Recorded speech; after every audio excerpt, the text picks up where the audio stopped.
Live from downtown Vancouver at the Vancouver Film School campus, it's time for EP Live. Hey, welcome to EPN. My name is Victor Lucas, and we bring you the latest in everything cool. We have got a very cool show for you today. We've got a documentarian in the house, couple of them that have worked on a very cool documentary about esports in the local community here in Vancouver, but it pertains to everybody that's even the slightest bit interested in how esports is blowing up all over the place. We know that esports is huge, and these two filmmakers work together to kind of dive into the local scene, and it's terrific. I've watched it already, and I can't wait to talk with Melissa and Kyle. But first, we have a rundown to get to, and we've got some good news in the rundown today. It's dedicated to Abraham M., who left a very sweet comment. He said, "You're a great reviewer, Vic. Whether it's games or movies, you really know how to illustrate your points in a down-to-earth manner." Thank you so much. That's very, very kind. That's why you get a rundown. All right, now Comic-Con doesn't kick off until tomorrow, but one big piece of news has come in a little bit early. Marvel is moving forward with a fourth Thor movie. Yeah! The Hollywood Reporter claims that Chris Hemsworth is set to return as the electrifying hero, which might come as a bit of a surprise given that his contract with Marvel recently finished with Avengers Endgame. I knew that was going to happen.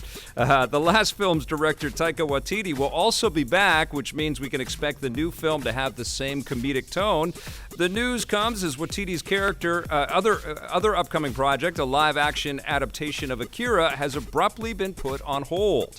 More details on the new Thor and other upcoming Marvel projects will likely be announced at the San Diego Comic-Con this weekend. How could Taika Waititi walk away from the MCU and Thor? I mean, Thor Ragnarok is such an incredible film. It's such a unique proposition within the context of all of these other huge Marvel movies, and it was so much an auteur piece, you know, a collaborative one, I think, with Chris Hemsworth saying, I want to, try something new with this character, and Taika Waititi really understanding that and making something so wonderful.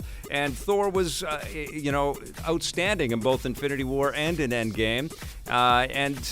With some of the other big actors deciding to move on from their respective roles, I think a lot of responsibility kind of falls on Chris Hemsworth's shoulders now to continue, carrying on the torch of the Avengers that we've known and loved for the last 10 years.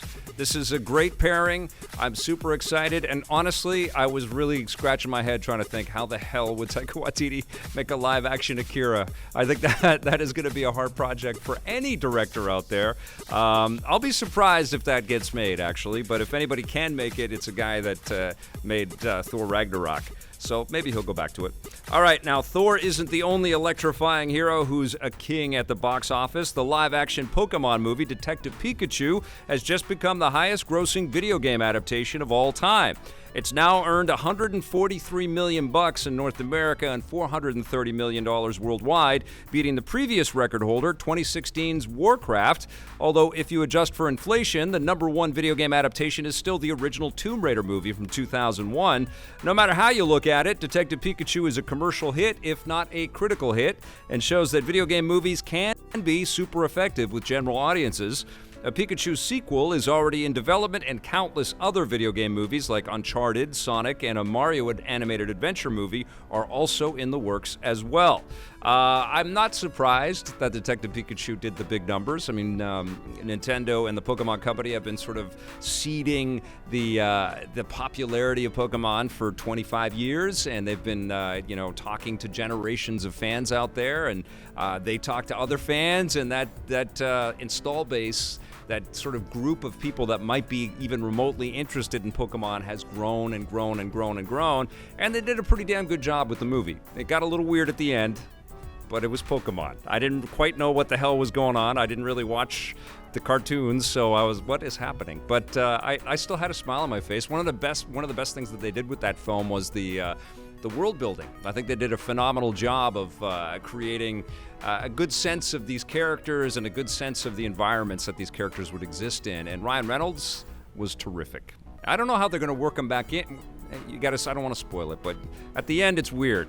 All right, now another beloved Nintendo mascot is going to be busting ghosts just in time for Halloween. Nintendo has announced that Luigi's Mansion 3 developed right here in Vancouver, will hit the Switch on October 31st. They had been coy about the release date, only saying that it would launch this fall, so releasing it on the last possible day before the end of Halloween season will give developer Next Level Games as much time as possible. Not only is this the first Luigi's Mansion for the Switch, but the first Luigi's Mansion game released on any console since the very first one hit the GameCube back in 2001. And I think in Blake's script there, he means any sort of home console that you connect to a television set, because of course the 3DS Luigi's Mansion came out not that long ago, and it was made by Next Level, and it was terrific. But I'm really looking forward to this. I got some hands-on at E3, and I loved it. It feels like everything you see in the world you can interact with. It really does feel like some mature development has taken place, and some really fantastic technology is integrated within the game, but it feels like a toy. It feels like, anything you want to try, and any one of Luigi's different gadgets, any sort of mechanics that you want to play around with, the game will allow you to do that. And there's going to be some good puzzle solving and a great sense of humor. I'm really looking forward to Luigi's Mansion 3. In fact, from my perspective, it was either the game of the show at E3, or it was what's the one from Obsidian? Or Outer Worlds. The Outer Worlds? Not the Outer Wilds. Yes, that's what I was going to screw them both up. The Outer Worlds or Luigi's Mansion 3. Both incredible games. Cannot wait. Another fantastic game, at least from looking at it from the horizon, is Borderlands 3, and it's all about playing with your friends, but you won't be able to play with all of your friends, at least not right away. Gearbox Software has confirmed that cross-platform co-op will not be available when the game launches. The dev team says that they're still planning to do it eventually, making it possible for users on the PS4, Xbox One, and PC to play together, but it won't be coming until sometime after the game arrives. The good news is that regular old same platform co-op will be there right at the start, along with single player for anyone who wants to go it alone. Borderlands 3 arrives September 13th, which isn't that far away. It's coming very quickly. I think this is amazing. I think that the fact that there's some really big bullet points that keep being talked about and bandied about at press events and in press releases. A lot of people are shying away from loot boxes.